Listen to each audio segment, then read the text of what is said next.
We are 54. My name is Nina, and my co-host is Ian. And we just want to take a moment to tell you a little bit more about 54 because we are so excited. So 54 is a world of resources, of courses, of live events, and of tools that's really there to help you and equip you to run your organizations better and to strengthen your organizations. And the reason why we've spent time to build this, especially for you, is because we value you and we understand and we get that running a nonprofit is really tough and that you can feel isolated in the process and that it is overwhelming to know what is the right next thing to do. And we really care about you and want to help you and want to see you reach your mission. And therefore, we spend time to build this tool that we are very excited to share with you for free. So we hope that you enjoy it and that you start engaging as soon as possible. And we're so happy that you're here. So as we go into this session, just a few housekeeping things to keep in mind. So this meeting will be recorded, so not to worry if someone in your team can't make it. It will be available on the platform right after this call. Please stay on mute to not disturb the session, and if network allows it, we would love to see you, so please keep your camera on. We will have some time for questions. We've got a full set of 20 minutes at the end of this call where you can ask any question you like for Peter. We've got a specialist on the call. We'll introduce him in a moment, but it is such a great opportunity to connect with him and to ask him anything you wonder about, ideally related to the topic of mission drift, but he's a very clever guy. So if there's anything else you want to know, I'm sure he'll be able to help. But keep that questions on the side or post it in the chat and we'll make time for it. There's also going to be time for discussion groups where you can engage with other leaders and learn together. We've seen that is really valuable and helpful. And we've got an exciting takeaway that's going to be very, very helpful at the end. So stay tuned, don't drop off earlier, and we'll see you until the end.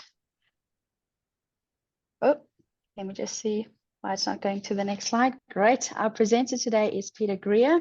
He's the president and the CEO of Hope International. And on our site, we've got a bunch of great courses that he's helped us build. Specifically, the ones related to today's topic is the causes and reality of mission drift and a tale of two missions. So if you're curious after this webinar or somewhere later on, you can go onto our platform and enroll to those courses if you haven't done so already.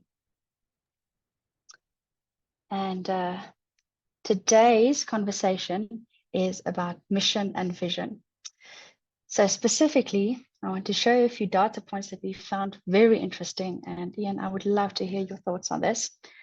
We've seen that 8% of leaders would characterize their organization's mission as very focused. So only 8%. This was a survey from Stanford of 3,000 nonprofit executives, board members, staff, and donors. And only 8% said that their organization's mission is very focused. Also, we've seen that 29% of nonprofits experienced significant mission drift. That's almost a third of nonprofits that experiences this. So, Ian, I would love to hear what do you think about this? What comes to mind when you see this? Good. Yeah, thanks, Nina. It's actually, I feel quite sad, I must say, that actually 92% of organizations say they're not very focused on their mission. And it has significant impact throughout the organization, right? I mean, you think about, we're talking today about mission and vision, but it impacts throughout. It impacts our people, it impacts our communication, our funding, our strategy, our operations, our governance, and our impacts. Every dimension is linked through to mission. And I was just reminded, just to make a very specific example, of a senior leader of an organization that I engaged with recently, who said that a new executive director had started leading the organization. And the result of that had been that he had seen all the things that were off mission and actually pulled the organization, a fairly large international NGO, and had pulled them back on mission and had stopped doing the activities that were off mission. And this thing that really struck me that the leader said to me is that it had given him such a focus and such a clarity as to what his role was. Whereas previously it felt murky and vague, he now had real clarity as to what to say yes to.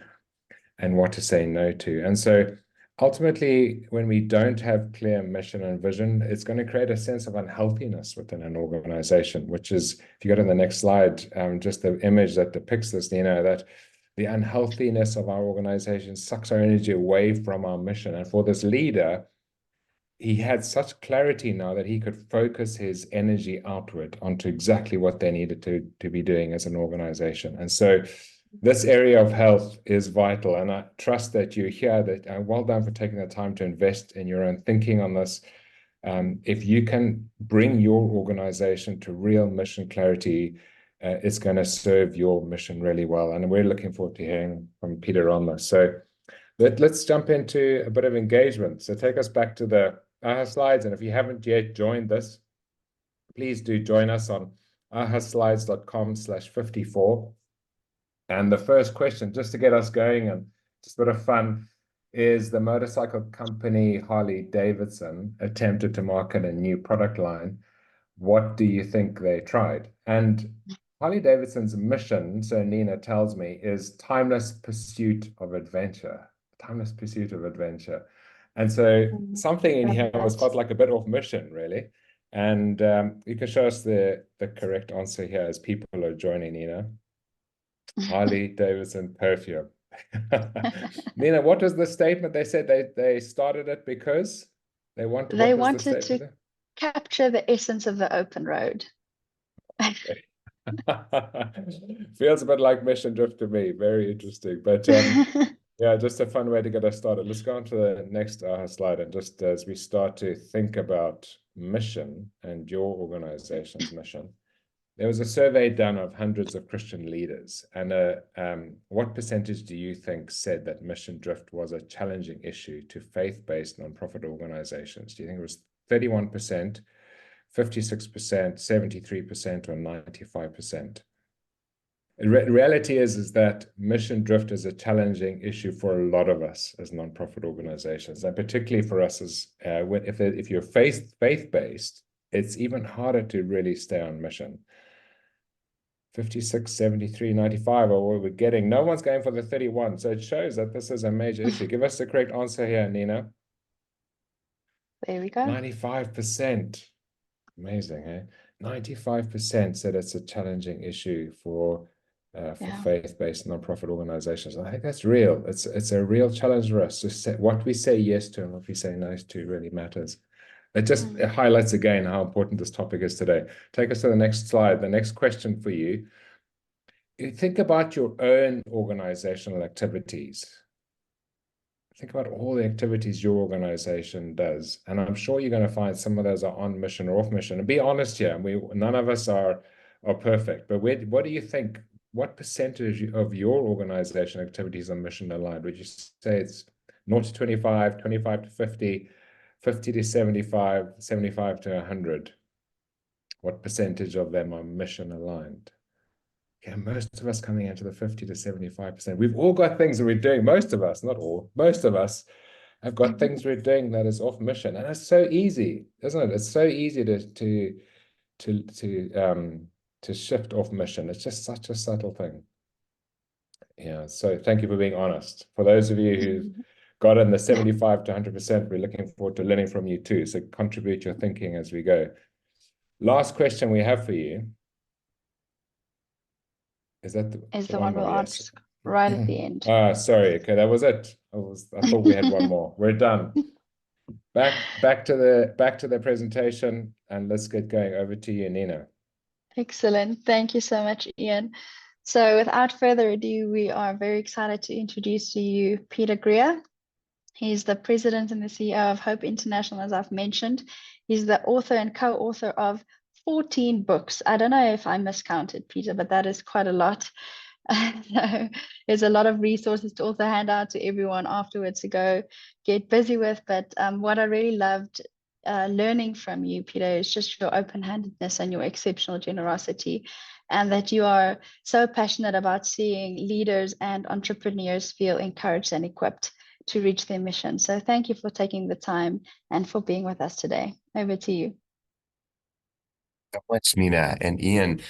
But when you talk about being open-handed and generous, I think that you set the standard the investment that you have made in 54 and the investment that you have made to train and equip so many organizations is extraordinary. I'm not aware of anything quite like this.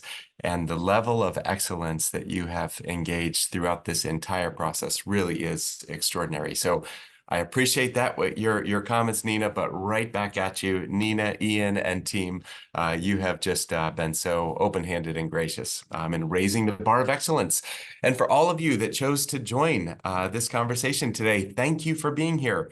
My hope, my goal is that this might be an encouragement with you, because my experience is that there is a lot of individuals that recognize that this is a challenge. Staying on mission is difficult. Staying on mission is important, but how do we actually do it? So I'm excited about the time that we have together, but what I'm most excited is the breakout sessions where you're going to have an opportunity to learn and connect with each other, and then also the opportunity we'll have at the end to have this as a conversation. And just one more thing, if anything sparks your interest, I just want to, right at the beginning, say if there's any follow-up that would be helpful from myself, so willing, so ready to do it. We are cheering for you in the work that you are doing and the good and important work about staying on mission. And so what I wanted to do is in our time together, I just wanted to focus a little bit about the maybe big picture of what it looks like to stay on mission, but maybe a little bit more background. So I am a practitioner, and Nina, can you give me a thumbs up that this is coming through, that you can see this all right in terms of the screen sharing? Looking great. Thanks, Peter. All right, thanks, Nina. Yeah, so I am a practitioner. So like many of you, I work for an organization, and I love the work that we do. We work in church-centered economic development in 24 countries around the world. My wife and I started our marriage and work living in Rwanda, but then have spent time in many other places as well. So this is kind of the background that I bring, but there was a moment that changed the direction of Hope International. And when I look at the story of Hope International, there was a moment that stands out. And it was a moment when I was meeting with a foundation. And like many of you, we are a nonprofit. And so we were trying to have this opportunity to invite a foundation to partner with us. And it was a moment that I was so excited about. I was in this building that's right there in the middle. I was near the top floor, and this publicly traded company had visited our work, and I'll never forget kind of the sharing about the vision of Hope International. And at the end of that, they said three things. They said, first of all, Peter, we love the work that you're doing. We love the way that you're addressing poverty. And I don't know about you, but that's what you like to hear. They resonated with the model. The second thing that they said is, we really like the geography, the places where you're serving. And so I'm thinking this is a good sign. Things are going well. But the third thing that they said is, they said, Peter, you keep talking about faith, you keep talking about the church, you keep talking about Jesus. And they said, because we are a publicly traded company, we cannot partner with you. So downplay the way you talk about faith, and then we will be able to partner with you. And in that moment, I can tell you that everything in me wanted to find a way to make this work. Everything in me wanted to find a way to partner with this organization. But I look back at that moment and I see that as the most important moment in Hope International's trajectory, and perhaps in my own leadership, because it raised my awareness to this issue of mission drift. And it was a stark decision. It was a decision point that I believe very few organizations are given. Most of the time, it is a slow process, but it was so stark and it was so clear that there was this, many ways, a decision point of saying, when we think about the work that we do with Hope International, is it possible to take our faith away? Or is this at the very heart of who we are and what we're about? So we started doing research, and we ended up coming to the conclusion that we could not, in good conscience, say yes to that request. And it did not come with any financial benefit, but I think that was the biggest gift that we have ever been given as an organization, to say, for us, for our mission, It is impossible to separate the heart and soul of making Christ known in our world. And it awakened us to this reality of mission drift. And we started looking around and found some very interesting examples. But this is one of the ones that we found. This is the mission statement of a well-known university. And the mission statement in the founding years was this: to be plainly instructed and consider well that the main end of your life and studies is to know God and Jesus Christ. That was the founding mission statement in the early years of Harvard University. And even if you look at the seal around Harvard University, it says Veritas, which in Latin means truth. And then in the seal, it says Christo et Ecclesia. So it was created for truth, for Christ and the church. That is what it was created to be. And yet it didn't take too long before that was pushed out of the classroom and they forgot the reason for which they were created. But this is not a new story. It's not just at Harvard, and it's not just the tendency that we see. It goes back, and one of the most incredible examples we see in the pages of Scripture, but in the book of Joshua, there is this bold declaration that Joshua makes. He says, "For as for me and my house, we will serve the Lord." There could be no more bold statement to say, we're going to stay on mission. We're not going to drift.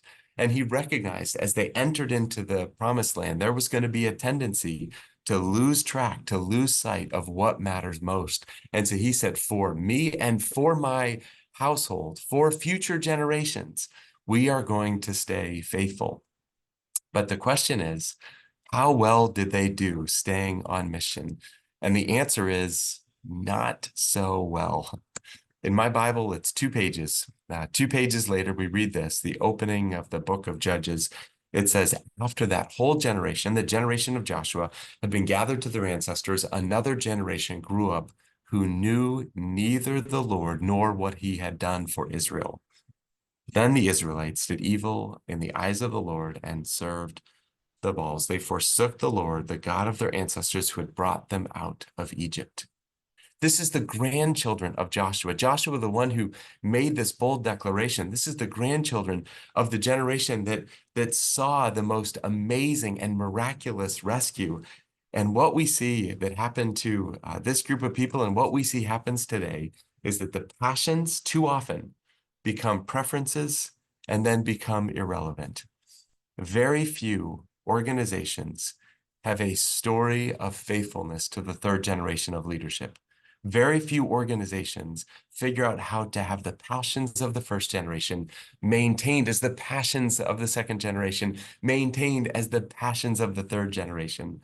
And so the question that we want to start with is, so how do we identify indicators of risk, of drift? How do we even know if it's happening? Because drift happens slowly. And this is why we love the word drift.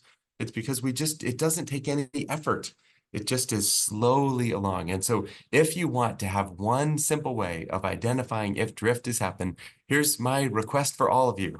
When you go, the first 3 people that you meet, when you go to your place of work, maybe even immediately after this time together is over, ask 2 questions. These 2 fundamental questions that I believe are indicators for all of us to say, is drift happening? But the first question is, what is our mission?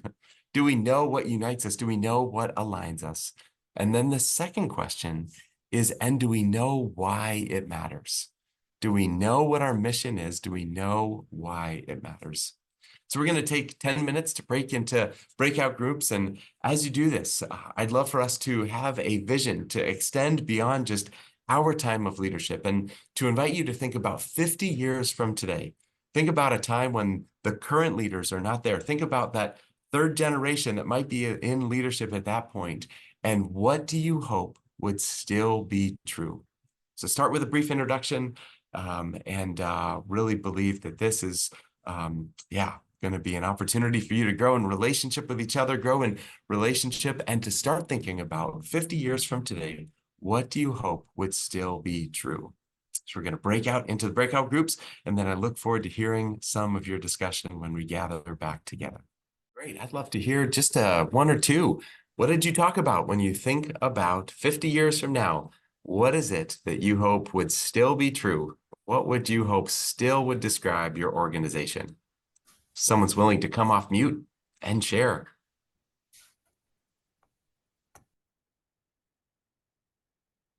So I'll have a go. Hi, Peter.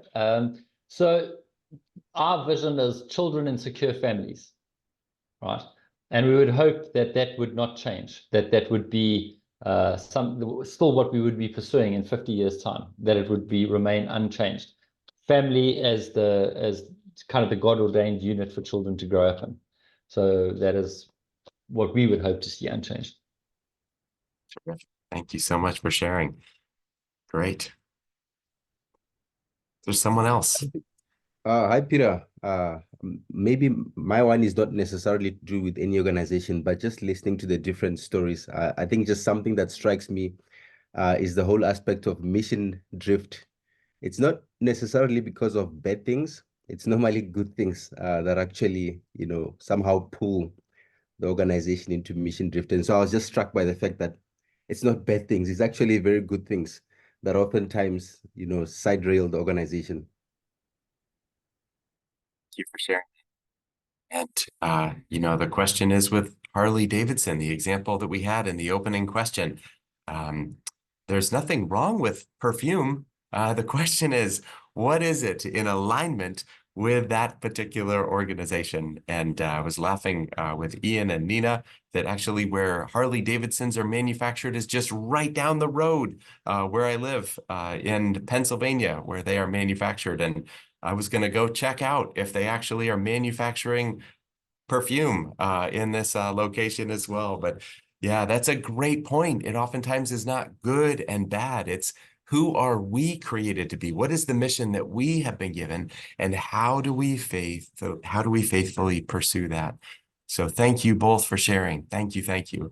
And we're going to have another chance to get back into the breakout groups in just a moment as well. But so I told you the founding story of where I started getting interested in this.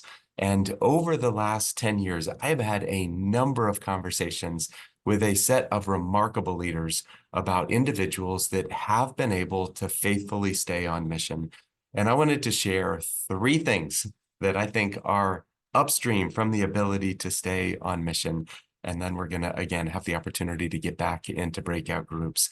And in many ways, these are very simple ideas, but sometimes knowing and doing, we got to figure out how to bring those two together. How do we bring the knowing and the doing together? So the first thing that we found is as we had conversations with individuals that had stayed on mission, we interviewed organizations that had at least a 50-year history. We had a number of interviews with organizations that were seen as exemplars in the work that they did. They were known for excellence, and they were known for staying on mission for at least 50 years. And the first thing that every single one of them had in common is there was clarity. There was clarity.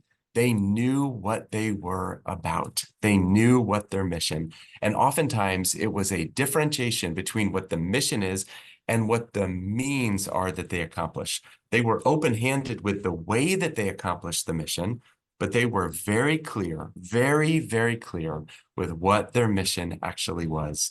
And it was interesting to start looking at stories of compare and contrast on this. But these are 2 individuals that have a lot of similarities. They were individuals that had incredible ways of being leaders in different industries. The one on the left, his name is J. Howard Pugh, and he was known as a leader in really oil exploration and founded an organization that's known as Sunoco.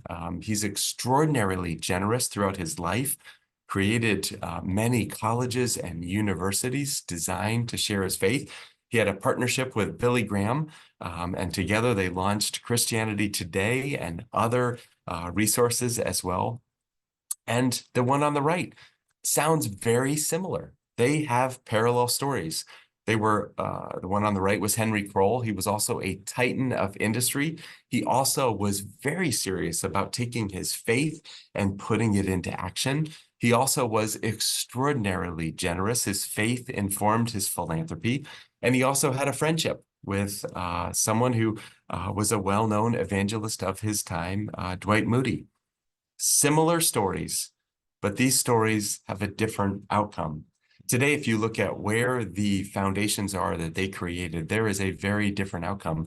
The Pew Charitable Trust, we can look at what J. Howard Pew was passionate about, and it is unmistakable that what the foundation gives to today is in complete misalignment with what his passions were. And it was interesting, the president of the Pew Charitable Trust, when describing the reason why they were giving to the things that they had, this is what they said. They said, Howard was a man of strong convictions, and his successors on our board are following in his tradition by having strong convictions. Now, that seems to be a bit of mental gymnastics to say we're doing the same thing because he had strong convictions, we have strong convictions.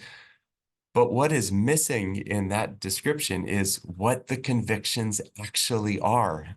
And the convictions are so misaligned. But it was interesting to look at the Crowell Trust and to realize the priorities today are fully in alignment with the original intent.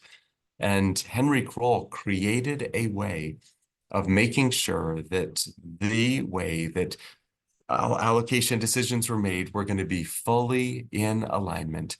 And you look at these two stories of individuals that had very similar lives, very similar passions, very similar foundations, but today are doing something different. And the question is, what made the difference? And when we look at these two stories, when we look at the compare and contrast, there is one thing that made the difference. Henry Crowell wrote it down.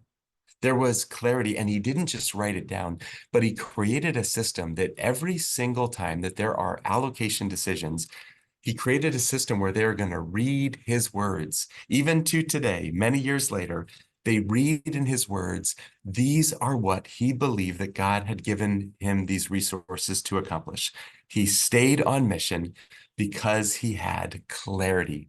And so the question for all of us is, do we have that same level of clarity? And is it clarity that is written down and put on a shelf or something, or put in something that people don't know? Or is it somehow written down and lived out? Organizations that stay on mission have clarity about what they're about, and they regularly return to it. Second thing that we found is organizations that stay on mission have intentionality. They have figured out a way to connect that clarity to the day-to-day decisions that they make. Chris Crane said this. He said, it's the exception that organizations stay true to its mission. The natural course, the natural evolution of Christ-centered missions is to drift. He said there's just not a connection to what we do. And the organizations that stay on mission, they have a North Star. They have clarity about this is what we are, and they connect it to the day-to-day. And organizations that stay on mission believe that there's no such thing as an inconsequential decision. Everyone is a small recalibration about where we're going and what matters most. And so they find a way to connect their mission to the way they talk about people. They find a way to connect their mission to the way they think about metrics. They find a way to connect their mission to the way that they align funding to it, and policies and procedures. All these things are looked within a missional lens. And so the question for you and me is, how do we bring missional intentionality into every decision? And I want to give just one example of how important this is. And I love with 54, the way that you have the different areas to go deep. And I just would commend to you the section to go deep on people. There is such a clear connection between people and the ability to stay on mission. But there was an organization that was founded by Phil Vischer, and it was created to tell Bible stories to children, and it was called VeggieTales. And this organization was created to bring Bible studies. And it was so interesting that there was a company meeting that they had. And in this meeting, Phil Vischer felt like something was a little bit off. And so he thought this was an important moment to recast the vision. And so he stands up at this company meeting and gives the vision of VeggieTales. He says, this is why we were created. He said, this is who we are. And I closed his speech by saying, that is, at the end of the day, what we are all about. Now, if you are giving the vision for your organization, you have your whole staff, you have your stakeholders in the room. Imagine that moment. Imagine with passion, you say, this is who we are. This is why we exist. Stephen, imagine in that context, you say, this is why we exist with the families, and this is who we are and what we're all about. My hope for you is that you would have maybe applause, maybe excitement, maybe everyone would say, yes, we are in with you. This is what we're about. But that is not what happened. The president who had been running the company, he had stepped into a chair role, and the president stands up and says, if that's what this is about, I need to opt out. Can you imagine how Phil felt at that moment when recognizing there is this misalignment between the person that he had hired? And how does this happen? I think it's because it is so easy for us to focus on a few things and miss out in the hiring process about what is most important. This is just one of the things in writing Mission Drift that we did. But we changed our entire recruitment and retention way of looking at it because we too realized this could happen to us. What Phil described, that could happen to us too. We did not have the right level of intentionality, not just for skills and competency, but for heart alignment. And so we wanted to figure out, what does it look like to have full alignment in the way that we recruit and retain staff, so that we don't just look for competency, but we look for full mission alignment. And so the question for you is, when it comes to intentionality, not just in recruitment and retention, but in everything that we do, how do we connect our mission to the decisions that we make in the day-to-day? There is no such thing as a neutral decision. Every decision is an opportunity to help align us to our North Star. And just lastly, I'm not going to dive into this one in the same level of detail, but when we started working on Mission Drift, what we also believed is that this is beyond our ability. That this requires God's grace to be breaking in to this. And so for us as an organization, the other journey that we've been on is to say, how do we align prayer as a key component? To say, God, prone to wander, Lord, I feel it. Prone to drift, Lord, help us. Help us stay on mission, to the mission that you have given us. And to say, we want to be people that, yes, our organizations, we want to grow and influence, but we want to make sure that as we do that, the stats say that most people decrease in prayerfulness. And we believe this is a critical piece in actually experiencing mission drift. When our influence increases, when we primarily rely on what we can do and do not have a vibrant culture that says, Lord, ultimately, this mission is about you. Lord, ultimately, your timeline extends. Lord, help in this work that we've been doing. And so I want to just spend a few minutes now, again, going back into the breakout groups, and we're going to just have a few minutes to go into these breakout groups and to say, for you, what would it look like? What would it look like? What do you see as the areas that could possibly pull you away from your mission? And what are areas currently of mission drift? What would you identify as areas that you need to pay attention to? So maybe it's about people, maybe it's about clarity, maybe it's about intentionality. But again, as you engage together, start with a brief introduction where you are, and then look forward to coming back together and hearing from you what you've been able to discuss in your groups. But what could pull you away from your mission, and where are areas of mission drift that you might be experiencing? So enjoy the conversation in your breakout groups, and then we'll come back together again. Right, Peter, take us away. Well, love to hear one or two of the key thoughts from the breakout room. And I believe you can enter that into the chat function so that we can see that together if there's something that stands out, or a couple of you if you want to come off mute, but love to hear one or two of the things that that you discussed in your breakout rooms.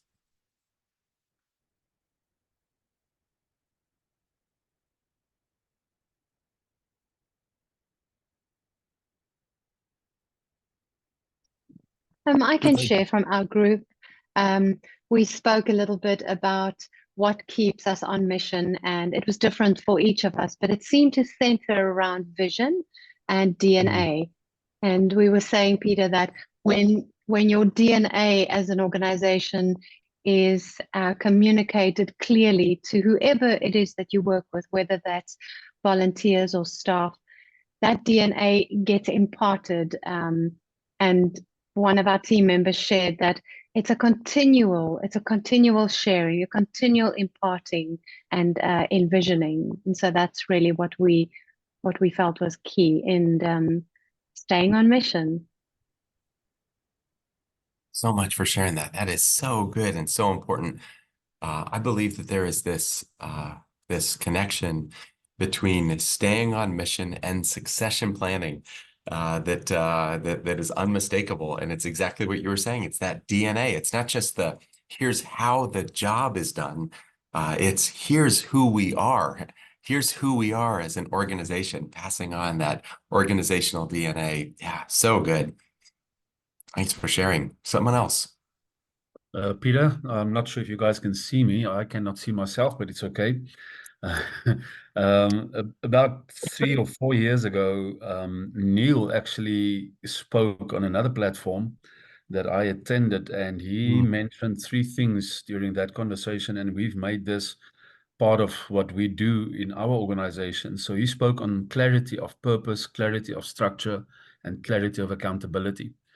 And for the last 4 years, we've been focused on that. And if you just stay focused on those 3 things, and of course you could add a bunch of stuff with that, but for us, those 3 things, we constantly communicate, and because of that, I think we have been very clear in executing our mission.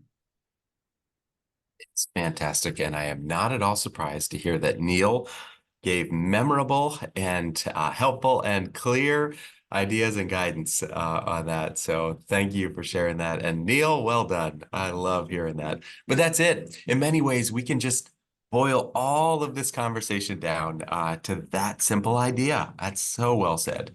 Is there clarity of who we are, clarity of purpose, clarity of mission, and clarity of the accountability, the things that we measure matter for sure. Thank you so much for sharing that.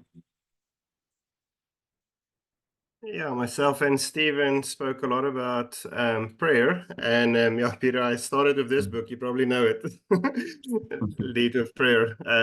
You were one of the co-authors, and yeah, I think just the testimony of both of us is how do we prayerfully bring in new programs or change programs or write some material, or do we just attend to needs? And yeah, in our early organization, we definitely burned our fingers. And later later in the journey through prayer, it's really amazing to see how God has guided us to.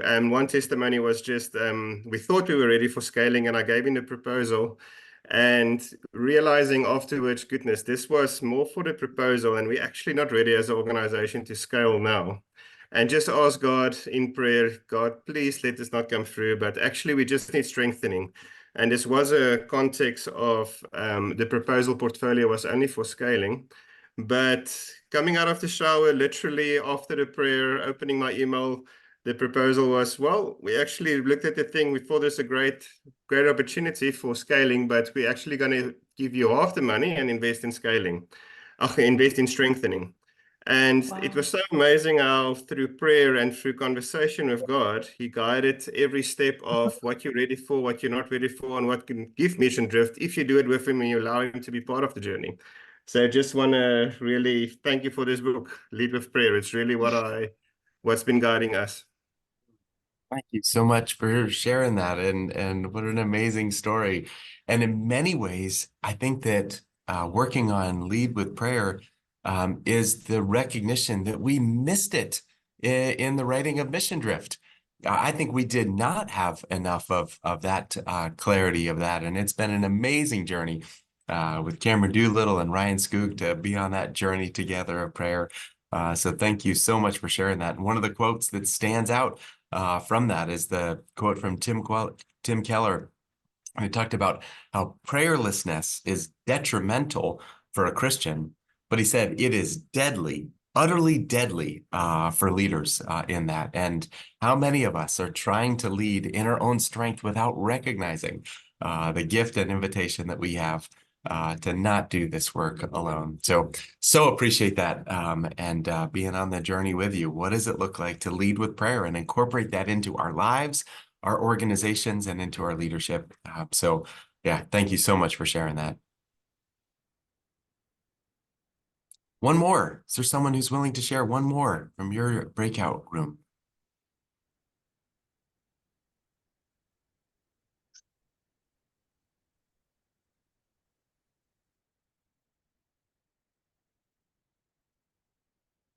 All right. Well, we will keep going. We're going to transition to a time of conversation Q&A. But before we do that, just two final thoughts from me. And they are really designed to ask the question, so what do we do next on that? And I really would commend to you the 54 trainings in that, the way that they have thoughtfully said involve your team in thinking through these issues. There also is a simple workbook that we created, which was designed to just be as practical as possible. Here's how we stay on mission, and just made that available for free. And I'm sure that we can send that to any of you that have an interest in the follow-up as well. And in many ways, the other kind of writing projects that we've had, Mission Drift came out a year ago. I'm sorry, 10 years ago, a decade ago. And in the years subsequent to that, we really have been writing about certain aspects of that and just going a little bit deeper. So if any of the resources that we have might be helpful, again, just let us know, and love to find a way of sharing them with you as well. So with that, love to go into Q&A. You can post questions in the chat. I believe you can also come off mute. But what would be helpful? What would be helpful in our remaining time together? Great. Thank you, Peter. While we wait for people to chat, post in the chat or come off mute, I have a quick question that came to mind when you shared those steps, the 5 C's of identifying new people to join the organization. And what came to mind for me, what I wondered was, how do you do that with volunteers and when you don't necessarily have so many individuals to choose from? Thanks, Nina. And I think the great challenge when it comes to people, whether it's volunteers or staff, is when we feel like we are in a place of desperation, that oftentimes makes us make decisions of, well, they're the best person we can find right now. And I think it is that slow lowering of the bar that leads to mission drift when we find people that are not fully aligned in that. So I think it starts from this belief, from a starting point of saying, whatever pain there is from having a role that is not filled, that is less pain than having a role filled with the wrong person. And just to have this high bar of saying, I would rather have a position open. I would rather relaunch a search. I would rather find other ways of recruiting volunteers than to have it filled with the wrong person. And so for us at Hope International, one of the things that meant is, we have staff around the world. We have 1,500 full-time staff members. We have about 5,000 volunteers that help us with our church-centered savings group ministry. And to your point, Nina, that is a big deal for us. How do we continue to find staff? And one of the pieces that we recognized is we've got to be growing leaders internally in that. So real simple thing that we did was to create an internship program with a longer time horizon. And at this point, we get about 300 applicants for about 20 spots. And at the end of that internship, guess what we end up doing? We end up hiring about 4 to 5 of them every single year to keep bringing individuals in. And at that point, we know there is alignment, and we will invest in them. We will invest in their skills, but you just have a real hard time when there's not that full missional alignment on that. So those are some of the things that we do. Yeah, just that system, that plan to say, let's make sure we don't just focus on the competency. Let's make sure we're focusing on the heart alignment as well. That's helpful. Thank you, Peter. I loved what you said in the pain of an empty position is less than the pain of the wrong person. It's good, when for the leaders, if you feel that pain, rather sit with that pain than having the wrong person on board.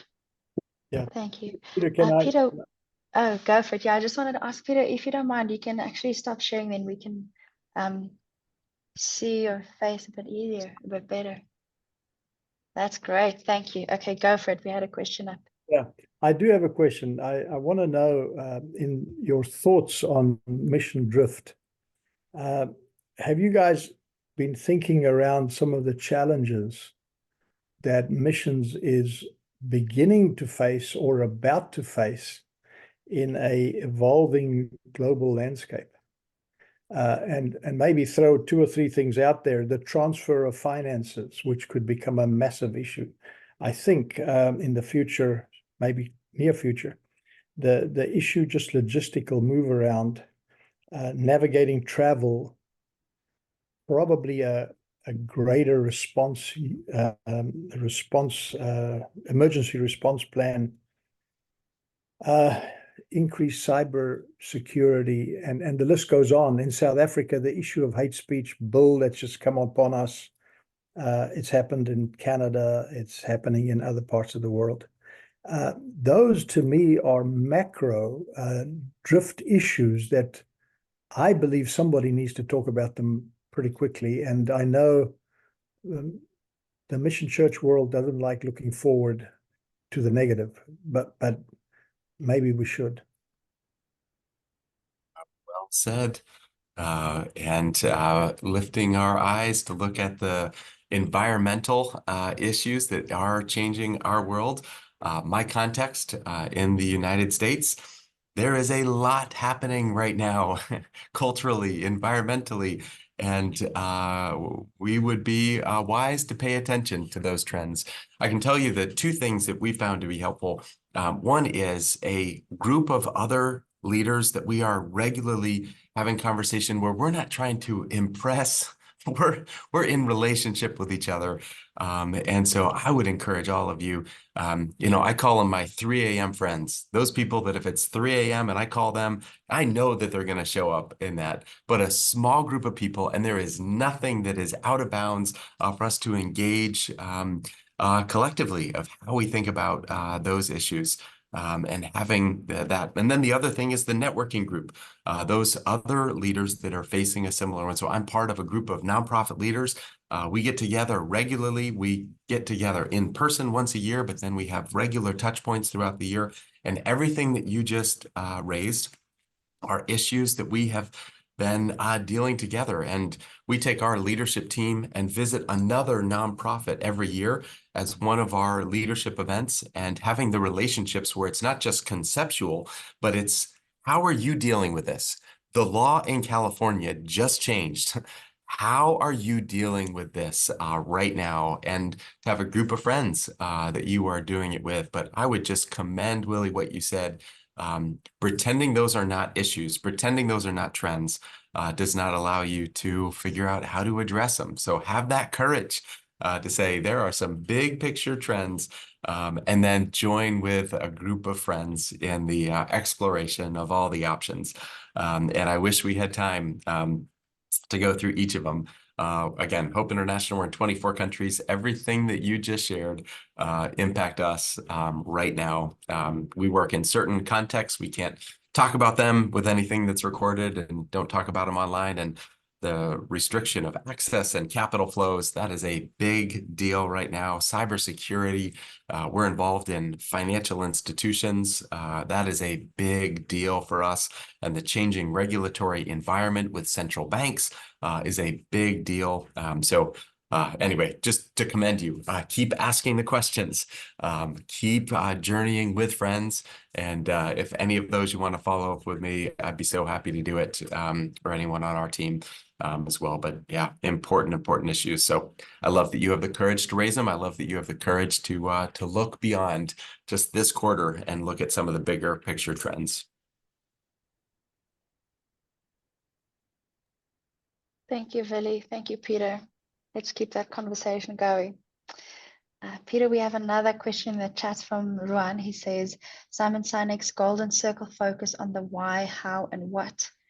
That's his framework, but it doesn't address the who. And Ron says, I found in ministry that the who precedes the why. Could you comment on this, since we are entering the scaling space? Who changed a lot in our program and approach, material, etc. Is this normal maturity of a program or mission drift if you change your who? And Ron, please feel free to come off mute if you want to, if I had any gaps there in explaining. Oh, there's Yeah, so much in that. That's so good. Yeah, please. No, you summarized it well. And I think we were founded working in a deep rural context for African tribes specifically. But as we developed the program and as God lead our ministry, it's really now outside of that space for middle class context as well. Not even only in South Africa, also internationally. But it changed a lot. It changed nearly everything. Of course, the heart of discipleship is still the same, and it was always a discipleship, but that who, it's something we really need to pray about, and it has such a big impact compared to only asking why. And I think mission drift for me was around the why, but who it feels like should be part of that. So And that's well what we're said. grappling with at the moment. Yeah, no, that's so well said.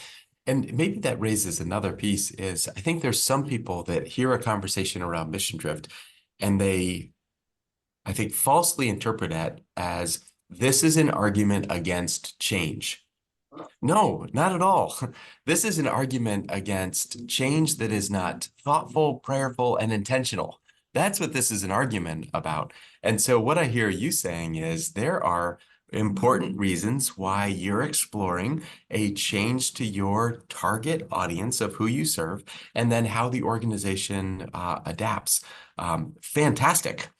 Have the conversations, think about that, and understand who we serve. Second thing that I love is you're rooting your mission in people, listening and elevating their voice. How can we serve them better? What actually makes an impact? And a people-centered approach is so good to that. So I love that. I love everything that you said on that. And I would just say, have the conversations, continue to have the conversations. Why? Yeah. Who do we serve? Why do we do it? And then programmatically aligning everything from there. So no, I think that's great. And I think we have it in good authority that if we spend our days trying to figure out how to love God and love our neighbor and get to know our neighbor, get to know their name, what their needs are, what their opportunities are, I think we have some incredible, way of framing our service in loving God and loving our neighbor. So yeah, love that. And I would just say again, like change is not mission drift if it is done in a thoughtful consideration, of who we are, who we serve, and why we do what we do. Thank you for that. It's really helpful. Right. Such a good question. Thank you, Ron. And it's I think you've clarified something for a lot of us, Peter, by saying change is not mission drift. And important to keep having those conversations if it's thoughtful and aligned with the mission. It is a great thing. Right, we have another question, and I think we might be able to squeeze in one more if there's someone else with a burning question. So Neil asked, what tips do you have for leaders to regularly do with teams to fire up mission focus? Thanks, Neil. And again, Neil, knowing you, I mean, my guess is you're already doing it. You bring the fire in that. But the three things that I think help with this. One is to not be afraid of repetition. The minute that we feel like, oh, everyone must know this, my guess is it probably still bears repeating in that. So repetition is really, really helpful. But then the second one is celebration. Where are you seeing individuals living out the mission? Where are you doing that? And so you think about the examples of like the Ritz-Carlton or certain of these well-known brands, and they would have regular ways of celebrating when people are living out the mission. And for them, it was extraordinary customer service. And they would tell stories in a similar way with Hope International. Every time we have a staff meeting, we close our staff meeting by celebrating stories of the impact that we have and the way the team has been living out the Hope way, the Hope culture in that. So I just love that. Repetition, that certainly helps. Celebration certainly helps. And then I think the third piece in terms of the firing up on that is to not to be afraid that when you think about the vision casting, to own it when you've gotten it wrong. I think that there's this powerful piece that we as leaders have to say, I made this decision, and in retrospect, that was not actually in alignment with our mission. And to have that willingness to lead by example and to say, you know what, that actually, we got it wrong. I got it wrong in that. And here's why. Let's keep returning. And again, that just institutional habit of repetition, celebration, and acknowledging when we have gotten a little off track is a powerful way of inviting us back to the mission that we have. Thank you, Peter. So good. Excellent. Thank you so much, Peter. That has been a lot of food for thought. So we were reminded that the gap of the position, the pain of the gap is better than the pain of having the wrong person on board, and reminded that change is a good thing if it's getting us closer to our mission actually, and considering the who together with the why, and repetition, celebration, and to not be afraid to own it when you got it wrong, and lots more. But we'll have to close the session out, and let me take you back to the slides. Everybody, if you are not sure what to do next, I know there was a lot discussed, but maybe when you go back to your organizations, do that thing that Peter suggested and ask the first 3 people that you meet, what is our mission? And follow up with, why does it matter?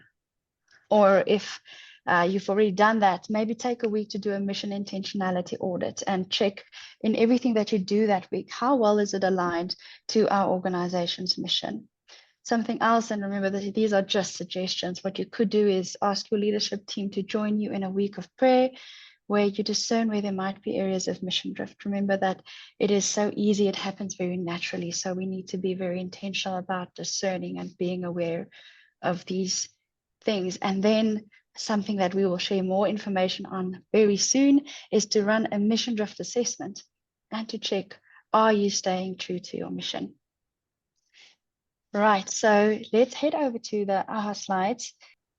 Yeah, and do work through that Mission True workbook. It is it's a great resource. Really is such a fantastic resource. Right, I love it. Write it down. Make it visible, Yeah. communicate, repeat. Mm. Yes, that's good. Ask the first 3 people in your team, what is our mission? And if you've discovered something interesting, please share on the WhatsApp group. We would love to be encouraged by one another as well. Remember that 95% of leaders actually said that it's very hard for them, very challenging to stay on mission. So it's normal. If you're finding it easy, you might be the odd one out.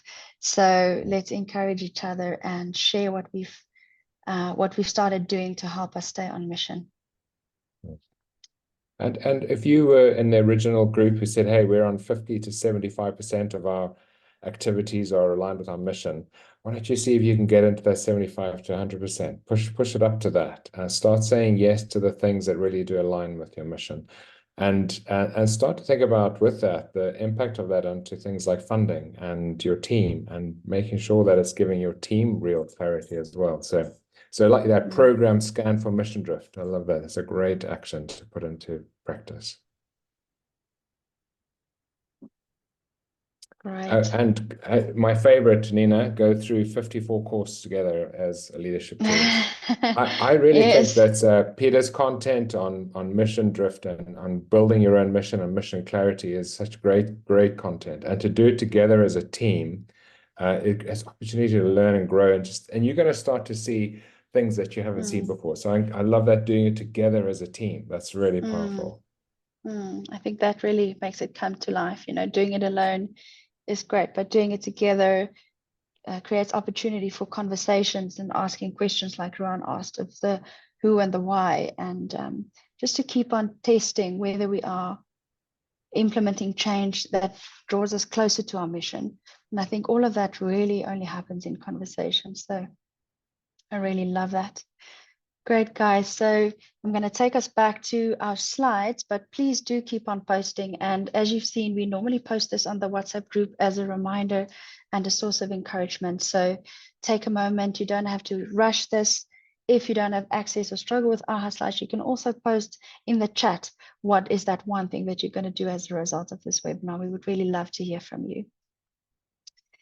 Good. So we have learned a lot from Peter, and we would love to now learn from you. As you know, we want to make this better and better to better serve your needs. So a poll will be coming up.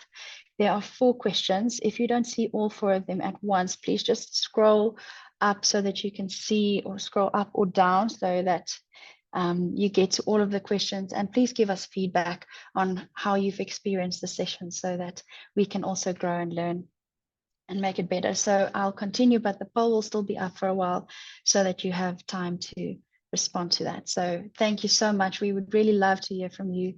Don't shy away from sharing your thoughts, whether it is good or bad. The important thing for us is to learn and to grow in this.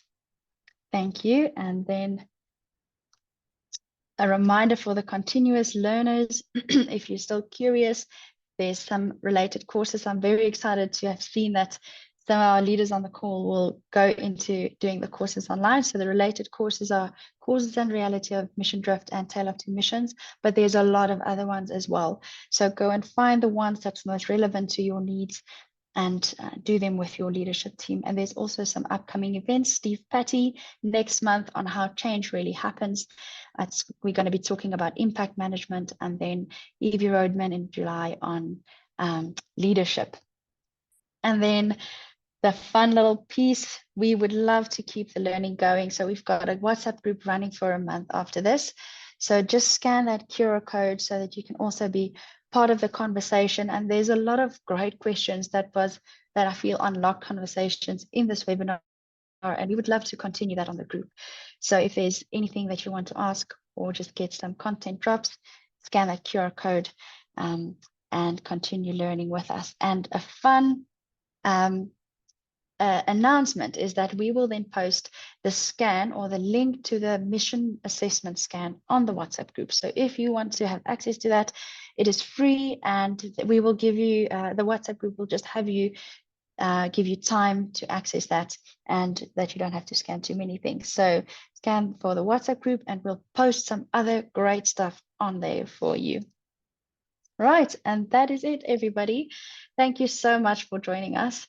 We always love having you here, and we love learning together, and we love the questions and the engagement. And most of all, Peter, thank you so much for your time and for sharing your knowledge, and especially the Q&A was so rich. So it's amazing to have a leader share from their experience, and that you get everyone on this call. You understand where they're coming from, and that just makes it all so much more valuable. So thank you for your time. Thank you everyone for joining, and please contact me at nina@54collective.com. If you have any questions or just want to say hi, I would love to hear from you. Thanks everyone. Have a good day.